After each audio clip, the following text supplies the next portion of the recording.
Honestly, you're not going to believe how long this has spent in a Palo Cortado cask.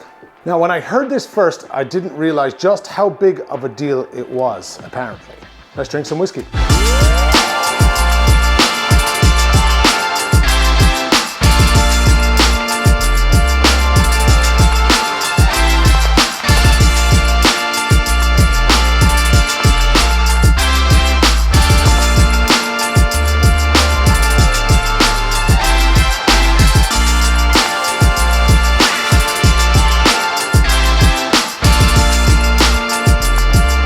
I absolutely love the higher age statement whiskies. I'm guilty of that. And this is right there in my wheelhouse. The Dunvilles 21-year-old Palo Cortado finished single malt Irish whiskey. Yes, I'm still on a Palo Cortado buzz. Yes, last week I did drink its 10-year-old younger sibling. Yes, I wasn't overly impressed with it. Link above if you'd like to watch it. This is bound to be different, right? Much like its younger 10-year-old brother, this was released a short time ago, late 2022. Much like its younger brother, it's a 46% ABV drinker, which is right at the whiskey threshold that I like. Right there. It's there, right there. Yes, it's part of the core range for the foreseeable. Yes, it has Palo Cortado finish. You get where I'm going with this. Now, the only thing you need to concern yourself about this whiskey is the price, which is hefty, 240 euros. And the fact that it spent a whopping 7 years in Palo Cortado sherry cask, the significance of which I will explain shortly. Stick around to the very end of this video and I'll hook you up with some alternatives to this that are out there and somewhat available depending on your country. So I've been told by a very reliable source that working with Palo Cortado is incredibly difficult. This is not something that I would have known myself personally, but also one of the reasons why I started this YouTube channel,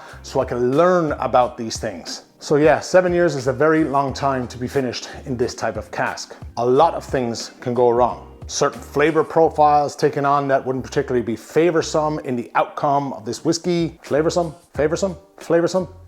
Basically, it's a huge challenge, and to get this right at this age statement is nothing short of ballsy. Now, much like the 10-year-old sibling that I had last week, I don't know where this originally comes from. It's obviously not Dunvilles, that's obvious. I have a guess as to where, but I'm uncertain. Not knowing if it's double distilled or triple distilled either. Let's see if they got this right. We pour.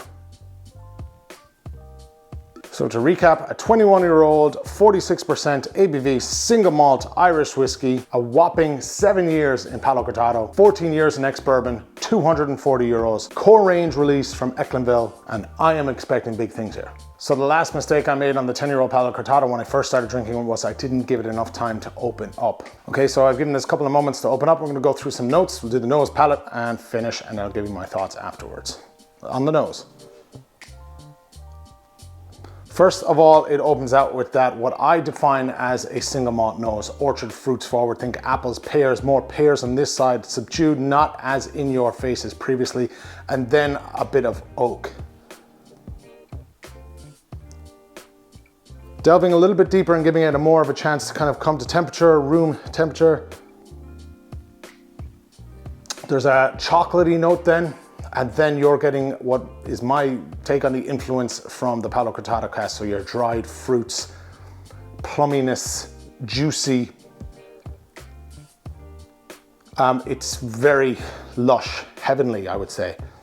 Quite nice. To be honest with you, the more it opens up, that's absolutely gorgeous.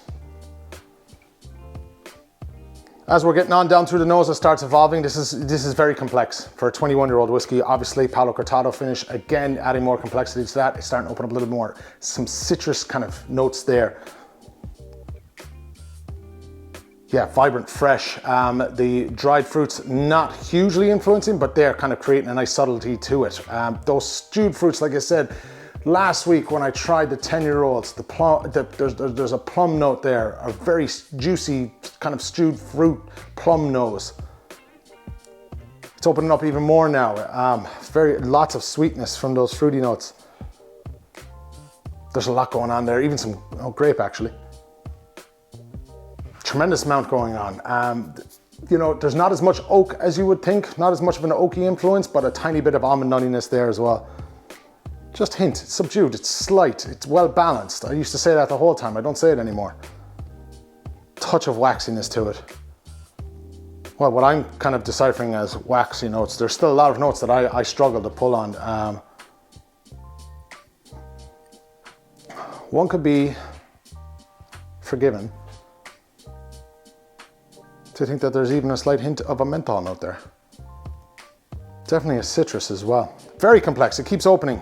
Ooh, there's an orange note there. Oh, quite vibrant, that's lovely. Lots of notes, that's very complex. Really candied when it opens up a bit. Let's have a little sip, Sláinte.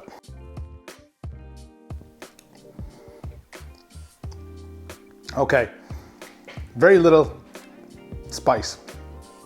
More of a dried fruits on the palate, which is coming through. It's coming through for me on the palate more than it did on the nose. Dark chocolate is there, kind of getting a little bit of bitternessy tinge. It's nice, it's not overdone. Plum, think kind of those stewed fruits that I had mentioned on the nose. Ooh, another Sláinte. Wow, bit of nuttiness there, very complex. Orchard fruits in there as well. Your pear, to me pear, more pear than apple. Oh, that's miles better than a 10. Even a slight tobacco note. Very slight tobacco note there. It's oily. It's well balanced between the nose and the palate.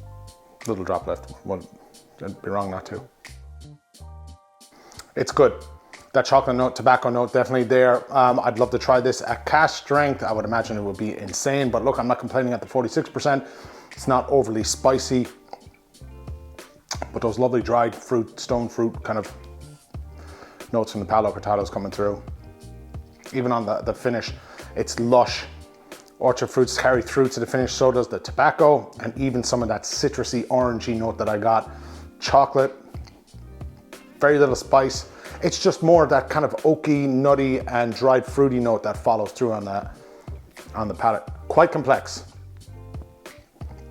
There's a lot more going on here than my palate would be able to pull out of this whiskey. It's not, as much malt whiskey as I drink, I don't find it's trained enough to be able to pull all of it out of there, but stand by for my thoughts. Before I give you my final thoughts on this, I want to give you a couple of alternatives to this whiskey like I did the last time. All are around this age statement, and actually this week I'm going to do a mix of pot still and single malt whiskies. Number one, the 21-year-old Redbreast Single Pot Still Irish Whiskey, 46% ABV and roughly 220 euros. Number two, the Bushmills 21-year-old Single Malt Irish Whiskey, 40% ABV and in or around the 180 euro mark. Good value. Number three, the Dunvilles 20-year-old Single Malt Oloroso finish, 46% ABV, 220 euros, also a core range product. Number four, now you have a couple of choices here from W.D. O'Connell. They're all smashing. The 20-year-old Family Reserve Single Malt, the bourbon finish, 57.9%, around 245 euros. You have the 20-year-old Family Reserve Single Malt Rum Cask, 54% ABV, I believe, 245 euro. And the 20-year-old PX Single Malt at 49.5% ABV and a steal at around 170 euros. So, my thoughts on the Dunvilles 21 Palo Cortado. I actually really like this. Palate was much more there on this than the 10-year-old that I did last week. Very complex, as was the nose, which was just absolutely gorgeous. It really left a nice flavorsome finish on my palate, and given more time, that nose really opens up and becomes very complex. Now, I have no idea if anyone from Ecklenville watches my videos or anyone even listens to me, but if you are watching this, please, for the love of God, bring out a cask strength version of this. Just the 21-year-old. No need for the 10. I'm good on that one, but I would love to try this at cask strength. Very good here indeed. Not complaining. I just love to try this at CS is all. Now at 240 euro, would I buy one? If I had a choice between this and the Redbreast 21, which to be fair is one of my all-time favorite Irish whiskies. It's just absolutely heavenly. I'd take the 21-year-old, but to be fair, I actually don't think I'd have a problem in purchasing one of these, or an O'Connell 20-year-old PX, just saying. I would definitely consider buying one of these. So there you have it, another one for the books. If you've had it, I don't know, let me know down below in the comment section what you think of it. Did it wow you? Now, cheers to the lads at Christy's for the dram, and of course the backdrop. This is available here at the bar. Until next week, keep it Irish. Chat soon. Sláinte.